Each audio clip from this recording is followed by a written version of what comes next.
Okay? That's why it says his sins have reached unto heaven, and the Most High has remembered her iniquities. All right? Okay? Verse 6. Reward her even as she rewarded you, and double unto her, double according to her works, in the cup which she hath filled. All right? To her double. All right? So, hey, there's no good times coming for America, because how long was we in slavery for? 400 years, 400 plus years, or whatever, 500. All right, that's why you're gonna be our slaves for 1,000 years, and then you're gonna be done away with, man. And good riddance. All right. Now, this is another example of their sins reaching onto heaven. The wickedness that is going on, and the confusion that is going on in Babylon the Great. Check this out, man. All right, that's why this Epstein stuff, it shouldn't surprise you. This is how Esau lives. Remember, all right, when the Greeks, all right, were in power and they took over us, all right, and many of our people, and they said you stop keeping the commandments, and you can't call yourself a Jew and so forth. What does it say when they came? After Alexander died, his 4 generals, they came into power. What does it say? All right. And remember, who were these people? They were Edomites, so-called white people today. It says evils multiplied on the earth. All right. First Maccabees 1:9. And after his death, they all put crowns upon themselves. This after Alexander, the so-called great. All right, who was a mighty warrior, but he was a deviant. He liked boys, girls, men. All right, he's nothing to be but they call him great. You see, that's the pride that they have. All right, and after his death, they all put crowns upon themselves. So did their sons after them many years, and evils multiplied in the earth. See, evils multiplied in the earth. The more these Edomites, so-called whites, are in power, evils multiply upon the earth. All right, and now, just like Rome, their empire's falling, so more evil is coming, man. All right, their sins have reached onto heaven. This is a good example of the moral decay, like the guy that I showed you in Middle Nation, saying that, listen, your whole Western society is disgusting and immoral. This is another good example. Have a look at this. And Britney was already using her budding sexuality to attract an audience. But when the Star Search cameras turned on, Britney was transformed, pouring on a sexy southern charm. This was trending today on the Twitters, and I wanted to show you how stuff has shifted in the last 25 years, or 30 possibly. So she was 10. How old is Britney Spears now? She's 38. Oh, she's in her 40s already. So this is back in the 90s. So people, this was making the rounds, and it's really creepy. I don't know. We'll talk. Let's play it and then we'll talk about it. 44. She's 44. So this was 34 years ago. Okay. Which was 1996? Is that when this was? Have you been injured due to a slip, trip or fall in the last 3 years? If I answer At the tender age of 10, Britney was already using her budding sexuality to attract an audience. First of all, the woman who's narrating this doesn't realize what she's saying. At the age of 10, she was already using her sexual. A 10-year-old girl doesn't have sexuality. What is this from? This is some kind of documentary. Well, it looks like she's going to be performing on Star Search if it's with. Well, yeah, but this video with the woman narrating is, I think it's from a documentary called Britney's Secret Childhood. Boy, she was a real conniving mastermind. This. Oh, she's a real. Oh, yeah. Using her sexuality to lure Ed McMahon. So watch this. At the tender age of 10, Britney was already using her budding sexuality to attract an audience. Did you see how they had to slow down and put it in slow motion to make it look like she was trying to move in some kind of sexy way instead of just being a performer who's dancing to music? By the way, that's not sexy at all. Nothing about her outfit is sexy. Nothing. The dance was not sexy. No, nothing. Last time I saw this egregious was the History Channel Saddam Hussein documentary about what they do these documentaries about how we killed a bad man. Yeah.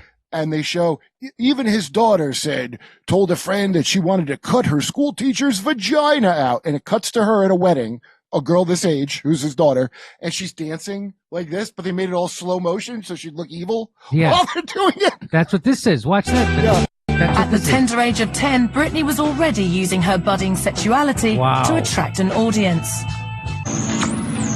But when the Star Search cameras turned on, Britney was transformed. Pouring on a sexy southern charm, the judges had... What on earth? Pouring on a sexy southern charm. What are you... Does the woman... A woman's doing A woman is doing this narration. Do you even hear what you're saying? Yeah, well, she's British, so, But this is like the podcast Kurt's supposed to start called Do You Hear Yourself?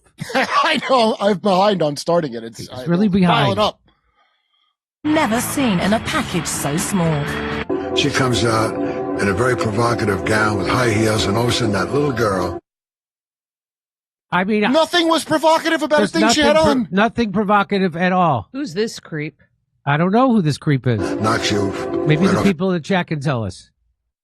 It looks like Gene Simmons is doing he's doing an undercover show. It looks like Joe Franklin from the Joe Franklin Show. He was also a creep. But it does look like Gene Simmons is on Undercover Boss. Oh, is this where you make the Kiss merchandise? Oh. Yeah, you see? This is why, oh my gosh, man. Hey, this is why this man has to be destroyed, man. You know, he has to be destroyed. You know? I remember what Job said about them. Alright, he called them what? Viler than the earth. Okay? And that's one of the reasons why this great judgment is coming upon Babylon the Great, America. This revived Roman Empire, and I'll show you, all right, that the Roman Empire was full of this wickedness as well. All right, Job 30:8. All right, talking about these Edomites. That clip shows you, man. All right, it shows you how base they are. Yet our people that are blinded, blinded from this truth, they worship the so-called white man, woman, and child. These are the people that you want to be with. These are the people that you treat better than your own people. You know, that's why you're going to be destroyed. Just like when the Romans were on the scene, when we had captivity, because the Romans basically colonized us. All right. A lot of our people, you were down with it, man. All right. Those people are back, and they're back for judgment. Job 30:8. They were children of fools, yea, children of base men. All right. They were viler than the earth, and they're in power right now, and they're viler than the earth, man. You heard what this guy was saying, and the woman there narrating it. She was there in high heels and all that. She was 10 years old, man. 10 years old. Oh, this is absolutely disgusting, man. This is absolutely disgusting. It's not even nothing to laugh about, man. All right? It's nothing to laugh about. This place just needs to be destroyed, man. All right? Or the Lord is just exposing, all right, this devil. You know? That's all he's doing. He's destroying this guy, man. Exposing him. So they're viler than the earth, alright? They are viler than the earth. And they've been pushing this doctrine, this philosophies around the world, man. And these other nations have been drinking of it, alright? Okay?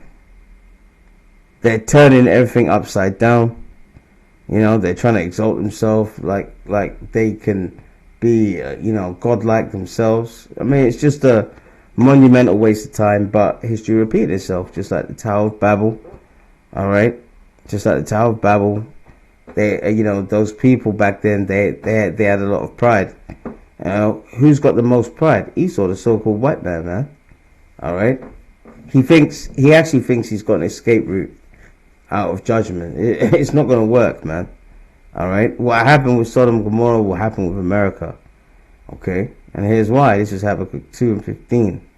Woe unto him that giveth his neighbor drink. All right. And that's what America's done. They've bombed into submission. Literally bombed democracy into people. Look what they did in Iraq. But because Iraq is right next to Iran, all right, and they after they got rid of Saddam Hussein, they had, puppet leaders, this, that, and the other. But slowly but surely, Iran has been, liaising with Iraq, all right. And now the Iraqi regime and the coming president that's there, they're very much against America, all right. Because what did America do? They bombed Iraq into submission. And remember, Iraq was where the ancient Babylonian Empire, the Tower of Babel, all right, was in Shinar. Okay, they bombed them into submission, bombed democracy in them. What was George Bush's saying? He said, "Oh yeah, we're gonna disarm Iraq and free their people and bring them democracy." So that is giving your neighbor drink. All right, woe to him that giveth his neighbor drink, that putteth thy bottle to him, and maketh him drunken also. And that's what's happened with these nations, man. That thou mayest look on their nakedness. Okay? Look at that, man. Verse 16, thou art filled with shame for glory. Drink thou also, and let thy foreskin be uncovered.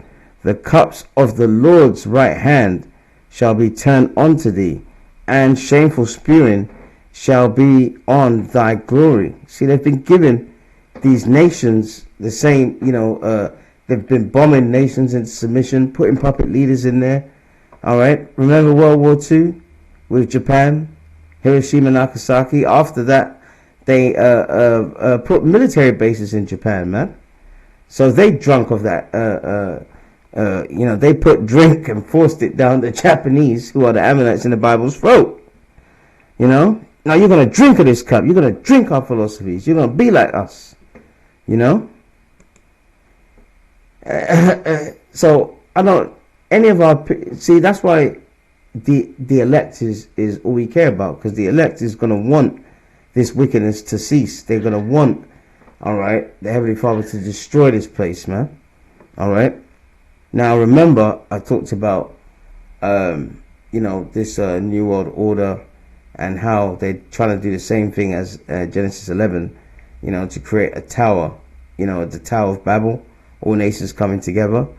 Well, we know this grifter on the screen right here, Candace Owens, we know that she's just controlled opposition, but she does bring out some good information, all right? And this is more credence and evidence, all right, that those scriptures I brought out is about America being Babylon the Great, not the ancient Babylon. All right, let's watch this. Also began shortly following our invasion into Iraq. I'll tell you why this matters, okay? So we invaded, as I mentioned yesterday, mid-2003, and we extracted Gilgamesh's tomb, roughly 2 years later. Well, in 2005, the now bankrupt company, 23andMe, came together, where people began sending in those DNA kits to figure out their ancestry. I want you to park that in your mind as we revisit our military's strange efforts in the Middle East.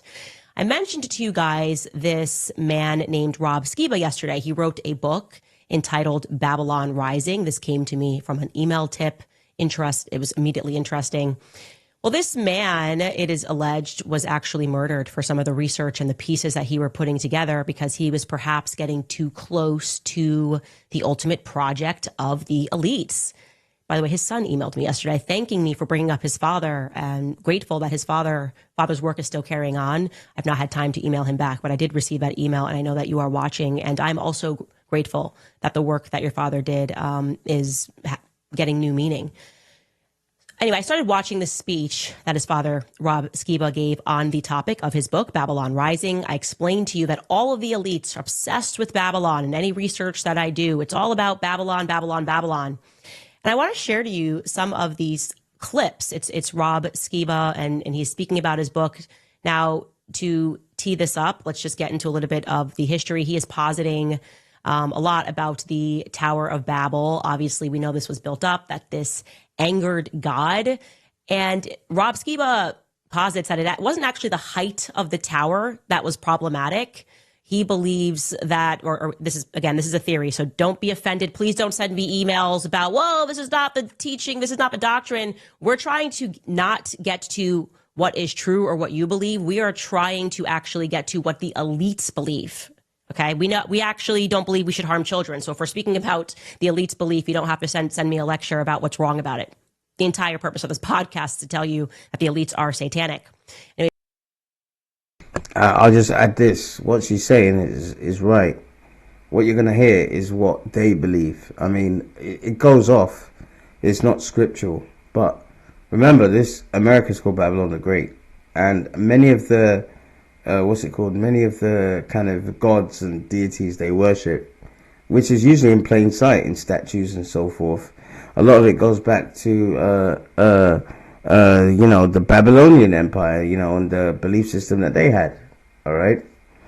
And you notice that in America, a lot of the time they're obsessed with the Egyptians and their civilization, all these different bullshit gods. So this is what they believe, all right? And when they went to Iraq, as I said, when they went to Iraq, there was a documentary that was online, and I watched it. And one of the first places that they actually captured was this museum where it had artifacts from the, the Babylonian Empire, Nimrod and so forth, all right? Because remember, they're the adversary. They work with the adversary, Satan. All right? Satan, they believe that Satan is against the Most High, Yahweh Shem Yashai. But Satan is just a servant. So basically, Satan is like a double agent. He's put them in a trip bag. He's telling the elites via all their secret societies what to do. But the Heavenly Father is in control of all of it. Remember, the deceived and the deceiver are his. All right? But this is going to show you the connection with their belief system, all right? And they're obsessed with Babylon, ancient Babylon, because they're Babylon the Great today, man. All right? Nothing but confusion. Back to Nimrod building this Tower of Babel. Well, Rob Skiba posits, he's like, I don't think it was because the tower was high. We know that he built this to get back to heaven. He thinks that actually this tower that was being built was a technology because they wanted to get back into the heavenly realm. Now, if you have read Gilgamesh, there is a lot of astrotheology that's in it. Stargates. We know that the elites worship stars. We've covered that extensively. Well, in this particular clip, you're going to see Rob Skiba discuss the Book of Enoch, the one that I mentioned to you, going back to the beginning, the story of fallen angels. And he brings up something that is of geographical interest. Take a listen. Yeah, so remember, this is what they believe. We know that all that fallen angels bullshit doctrine is not of the Bible, all right? So this is just him explaining what he thinks, all right? This is not scriptural, okay? That there were fallen angels and all that bullshit, that's not scriptural. But have a listen to what this guy says and the things that they're doing now, okay? If you're obsessed about good design.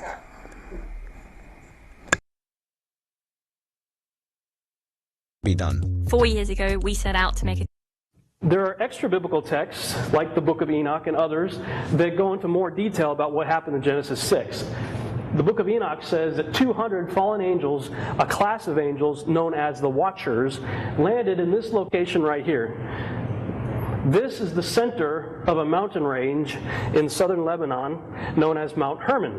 Now keep your eye right there as the camera pulls back and just kind of look at... I'll just go to the main. I'll put it to the main bit. I'll just put it to the main bit. Here you go. One sec.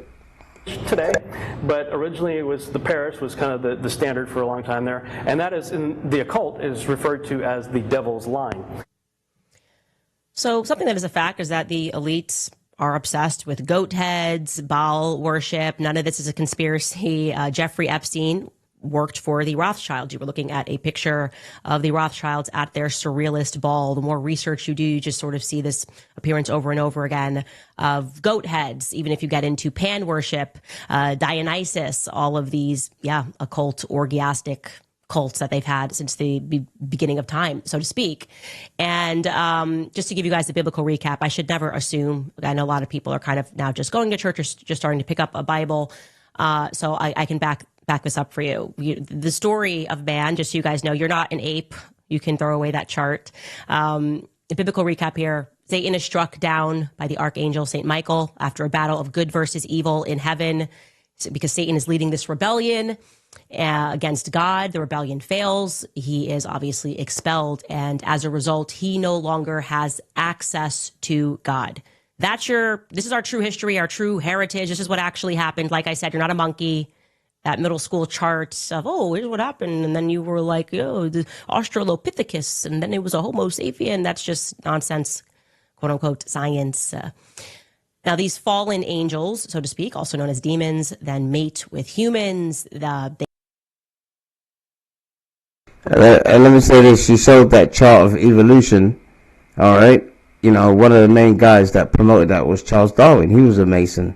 See, this is nothing but confusion, man. All right? Nothing but confusion. Absolute madness. All right? Remember what Babylon means. Confusion. This is evidence of it, man. All right? And just keep continuing to listen to this absolute madness. They produce Nephilim, giants, and their demonic pursuit never actually ends. They are still seeking to triumph God. So that enters in the story of Nimrod and him building this Tower of Babel as a return to heaven. So like I said, the biblical story is that as Nimrod is constructing this tower, God confuses language amongst the people, forcing them to abandon the project because they can't communicate with one another. So can't speak, we can't build this tower. So Ron Skiba's theory, if you're suspending, again, theological debate for a moment, I'm just telling you because we're looking into what he is saying the elites are after. His theory is that at the moment that occurred, once languages were confused, Nimrod became known as different names. Baal, Tammuz, Gilgamesh, and like I said, he is positing this. You can see this whole list, Dionysus, Bacchus. Yes, there is synergy between those cults and the practices without question, historically speaking. Now, he's discussing this because he believes that the elites view Nimrod and or Gilgamesh as the Antichrist that they are working to try to resurrect for exactly that reason. And he reminds audiences that Gilgamesh, per the epic, was 2/3 God and 1/3 man. Take a listen. Super interesting. Gilgamesh is said to be part God, part man. Jesus is God and man, right? Well, there's a similarity there. The Epic of Gilgamesh says that he was 1/3 man and 2/3 God.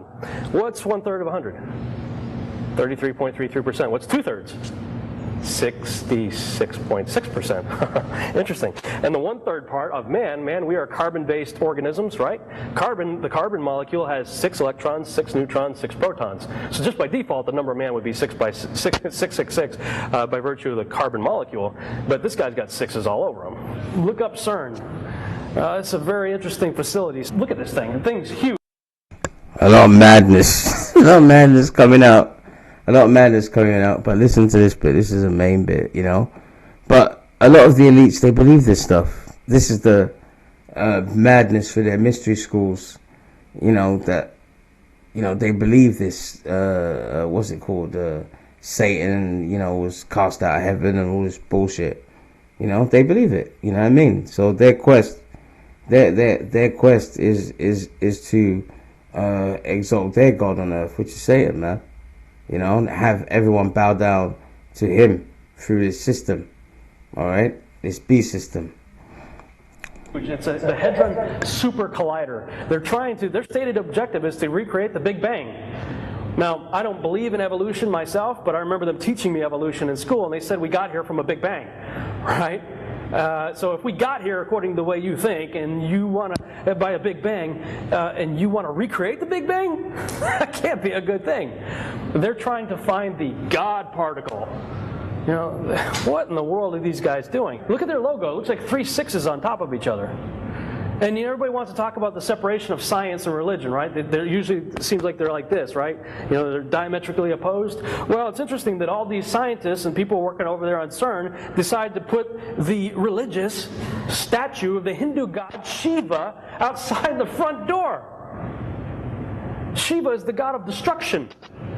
They put the god of destruction, a huge statue dancing, looks like it's coming through a portal. Like I said, you guys, please don't email me about whether or not you agree with him presenting this. Last time when I mentioned the Shiva Dionysus thing, people were like, no, Shiva is not Dionysus. There's so many books on that say that that's what it is, and they are written by people that are Hindu. You guys can disagree amongst yourselves. I am just fascinated trying to get to the bottom of what it is that the elites believe, and it is just a fact that they do have that Shiva structure at CERN. CERN is obviously evil. And by the way, the Romans, just quickly, the Romans worship Dionysus as well. Dionysus, I don't know how to spell it. No, let me see.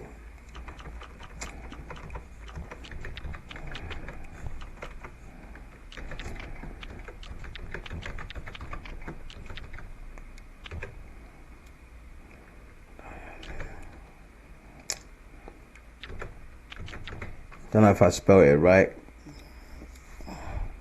Oh, that's it, Dionysus. There you go.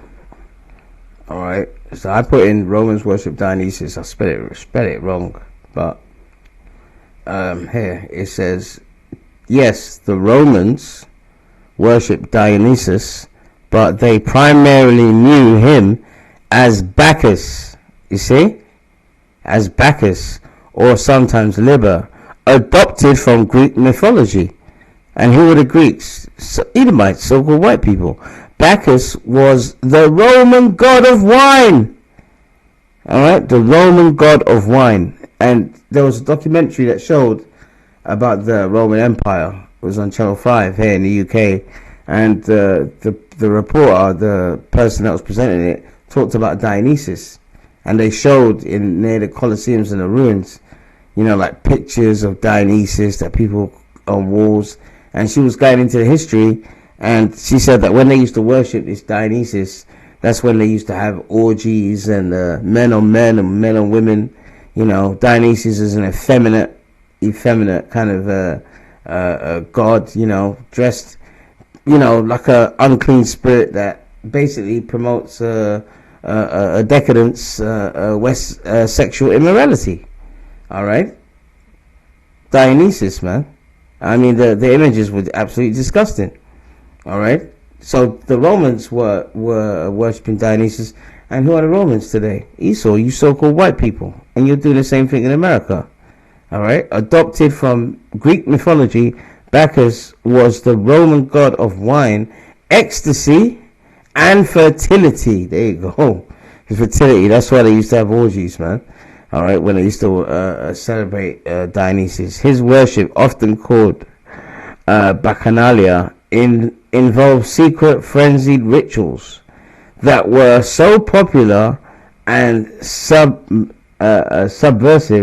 that the Roman Senate suppressed them in 186 BC, although cult practices continued in secret. Oh gosh, see? It's madness, man. Absolute wickedness. And they're doing the same thing now. See, that was the Roman Empire was worshipping Dionysus. Alright? But they're doing exactly the same thing now. And if you look at if you put in here Roman Empire.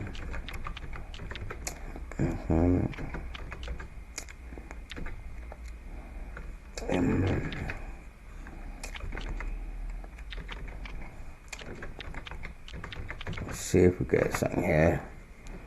All right. That's it. See, look, here you go. Disgusting, man. All right. Real disgusting. All right. I put in Roman Empire's immorality culture. All right. Here's what it said. And this is absolutely spot on. I'm going to give you examples. Roman imperial culture, particularly among the elite, was characterized by extreme luxury, sexual liberation, and by modern standards, profound immorality, featuring widespread exploitation of slaves, sexual and political and social biases. Alright? It says here, the decadence and elite corruption. Emperors like Caligula were noted for incest. Emperors like Caligula were noted for incest and adultery. Alright? And adultery, while others like Tiberius reportedly built retreats for sexual debauchery. Alright? Says Levi Church of Christ. The Roman society was known for its fighting, feasting, and philandering. Alright? Treatment of inferiors. Slaves were regarded as mere property. Does that ring a bell? What about our captivity when we went into America on slavery and ships? We were their property, right? Okay. And who was they enslaving us? So-called white man, the Edomites. Used at will by masters for sexual gratification. Did that not happen in slavery? Is that not happening now? Alright. It's just been exposed. All praise to Yahweh Bashim Yahshai for that. But the Romans were doing exactly the same things as it is now. Alright? Sexual abuse was common, and social inferiors